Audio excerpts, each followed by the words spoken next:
इस मूवी की स्टार्ट में हमें पास्ट का सीन दिखाया जाता है, जहां पर हम कुछ रिसर्चर्स को बहुत ही अजीब से दिखने वाले जीव के जीवाश्म मिले थे। इस वजह से एक टीम बनाई गई, जिसका नाम ब्यूरो 749 रखा गया। वो टीम वहां पर और भी ज्यादा रिसर्च करने लगी थी, जिस वजह से उन्हें वहां पर और भी अजीब जीवाश्म मिलने लगे थे, जो कि दिखने में इंसानों जैसे ही लग रहे थे, लेकिन वो इंसानों के स्केलेटन्स तो बिल्कुल भी नहीं थे। ऐसे ही एक दिन वहाँ पर खुदाई करने के दौरान उन्हें किसी जीव का स्केलेटन मिलता है, जिसका साइज काफी ज्यादा लार्ज होता है। तभी उसी दरमियान ही वहाँ पर काफी बड़ा ब्लास्ट हो जाता है, जिस वजह से काफी सारे लोगों की मौत हो जाती है।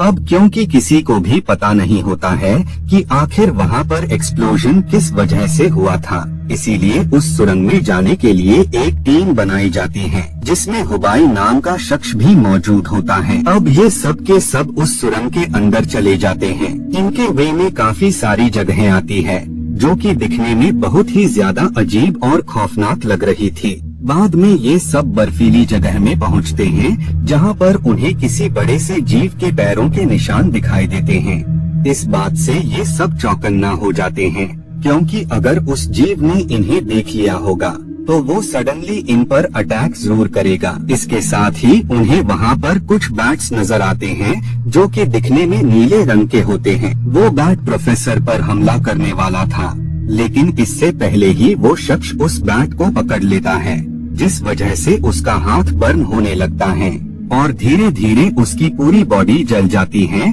और वो मारा जाता है। इस वजह से वो लोग काफी ज्यादा डर जाते हैं और वो गन से उन बैट्स पर अटैक कर देते हैं। गन की नॉइस की वजह से वहाँ पर जायंट जीव आ जाता है, जिसे देखकर ये लोग वहाँ से भागने लगते हैं। कुछ अरसा बाद ही वहाँ पर तूफान आ जाता है, जिस वजह से ये लोग खाई में कूद जाते हैं। वहाँ पर काफी सारी नुकीली बर्फ होती है, इससे उनके काफी सारे लोग मारे जाते हैं। वही हुबाई और प्रोफेसर की बेटी यानी यांग पेन एक रोप की हेल्प से वो दोनों वहाँ पर लटके हुए थे। बाद में रोप ब्रेक हो जाती है, जिससे ये लोग नीचे खाई में गिरते हैं। कुछ पलों बाद जब यांग पेन सभी लोगों को उठाती है, तो बाद में हुबाई, यांग पेन और प्रोफेसर आगे बढ़ने लगते हैं। कुछ दूर चलने के बाद उन्हें वहाँ पर अजीब सा टावर मिलता है, जिसका नाम ली ट्राइब होता है।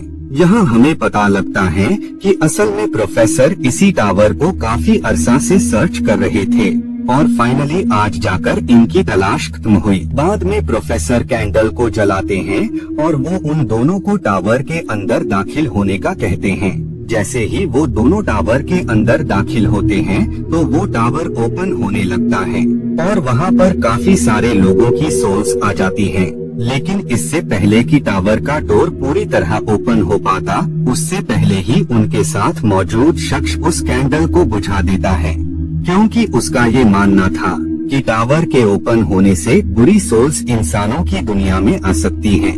उसी दौरान ही वहाँ पर बैट्स आ जाते हैं, जो कि उनके उस साथी पर अटैक कर उसे मार देते हैं और बाद में वो उन लोगों की तरफ बढ़ने लगते हैं, जिस वजह से वो सब उन बैट्स से सेव करने के लिए भागने लगते हैं।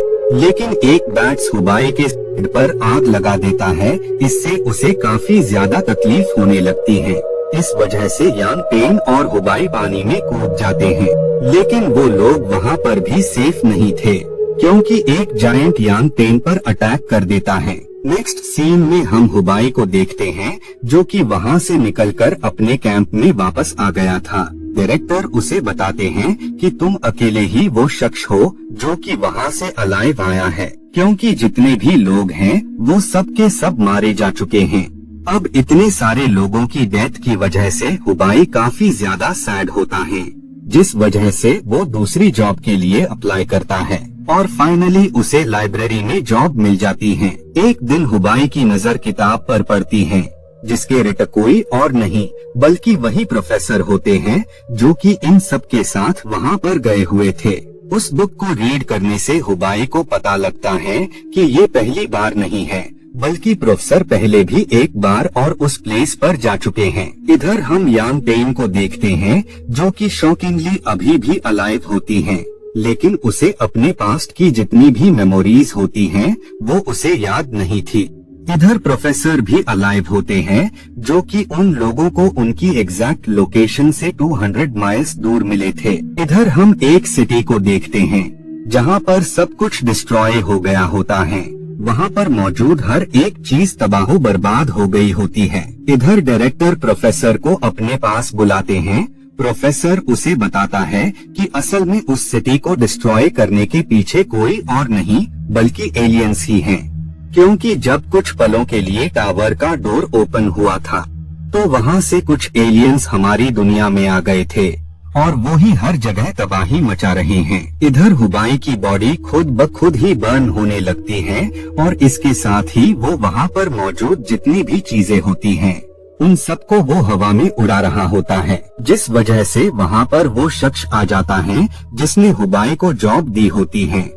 वो उसे बताता है कि बैट के काटने की वजह से उसके अंदर बेहद ही खास तरह की शक्तियाँ आ गई है। वो उसे बताते हैं कि असल में टावर का गेट ओपन करने से एलियंस हमारी दुनिया में आ सकते हैं। काफी वक्त पहले एलियंस और इंसानों के दरमियान में जंग हुई थी, जिस जंग में इंसान जीत गए, जिस वजह से उन्होंने एलियंस को उनकी दुनिया में वापस भेजकर पोर्टल को हमेशा के लिए बंद कर दिया था। जिसने उस पोर्टल को बंद किया था वो कोई और नहीं बल्कि हुबाई के ही पूर्वज थे।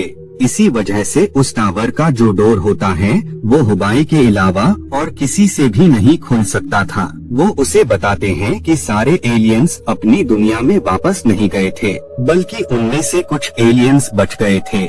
इसीलिए उन एलियंस ने इंसानों से शादी कर ली थी, जिस वजह से उनके जो भी बच्चे थे वो आधे एलियन और आधे इंसान थे। इधर प्रोफेसर दूसरी प्लेस पर जाने के लिए निकल जाते हैं, लेकिन उन्होंने डायरी में अपनी एग्जैक्ट लोकेशन का मेंशन किया होता है ताकि कोई भी उन तक बड़ी आसानी से उनकी सर्च कर सके। इधर डायरेक्टर हुबाई के पास जाता है और उससे प्रोफेसर की सर्च करने का कहता है और इसके साथ ही वो उसे शॉकिंग बात बताते हैं कि यांग पेन अभी भी अलाइव हैं। इस बात से हुबाई काफी ज्यादा शॉक हो जाता है, लेकिन इसके साथ ही वो काफी खुश भी था। बाद में हुबाई यांग पेन से मिलने जाता है, लेकिन वो उसे पहचानने से ही इनकार कर देती है क्योंकि वो अपनी पिछली सारी यादें भूल चुकी थी और वो अपना नाम शिरले बताती है। उसी दौरान ही वो शख्स भी वहाँ आ जाता है जो कि उन लोगों का सीनियर होता है और वो ही इन सबको उस प्लेस पर ले जाने वाला था। जिसके बाद ये सब उस प्लेस की तरफ बढ़ने लगते हैं जहाँ पर प्रोफेसर गए थे। काफी लंबा सफर तय करने के बाद ये काफी ज्यादा थक गए थे और इसके साथ ही रात भी हो रही थी, जिस वजह से वो वहीं पर रात गुजारने का डिसाइड करते हैं। नेक्स्ट डे जब इनकी आंख खुलती है तो ये काफी ज्यादा शॉक हो जाते हैं क्योंकि वहाँ पर बहुत ही बड़ा तूफान आया हुआ था। अब इस तूफान से बचने के लिए ये लोग भागने लगते हैं, जिस वजह से वो लोग दो टीम्स में डिवाइड हो जाते हैं। एक टीम में हुबाई, शिरले और बाकी सब होते हैं जो कि उस सिटी में पहुंच गए होते हैं जहां की कंडीशन बहुत ही ज्यादा खराब थी। वहीं दूसरी टीम में हुबाई का फ्रेंड और बाकी लोग होते हैं। उसी दरमियान ही वहां पर काफी ज्यादा खतरनाक जीव उन पर अटैक कर देता है, जिस वजह से वो लोग काफी ज्यादा घबरा जाते हैं और वो किसी तरह साइकिल में बैठकर वहां से भाग जाते हैं। बाद में वो जल्द ही उस प्लेस पर आ जाते हैं जहां हुबाई और बाकी लोग मौजूद होते हैं। इससे पहले कि वो शख्स उन्हें उन क्रिएचर के बारे में आगाह कर पाता, उससे पहले ही वहां पर वो क्रिएचर आ जाता है, जिस वजह से वो लातदाद उस पर गन से अटैक करके उसे मार देते हैं। उस जीव के मरने के कुछ पलों बाद ही वहाँ और भी क्रिएचर आ जाते हैं और अब उन लोगों के दरमियान फाइट स्टार्ट हो जाती है। वो दोनों ही एक दूसरे पर काफी ज्यादा अटैक्स कर रहे होते हैं। उसी दरमियान शिरले उस जीव को फॉलो करने लगती है। हुबाई जब ये देखता है तो वो भी शिरले का पीछा करने लगता है।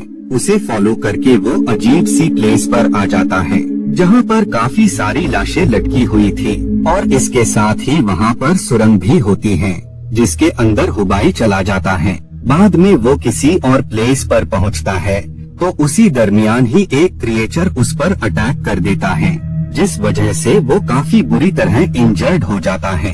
बाद में शिरले वहां आकर उस जीव को शांत करती हैं और वो हुबाई को ताबूत में बंद कर देती हैं, जिससे उसकी जितनी भी इंजरीज होती हैं वो सब फिल अप हो जाती हैं।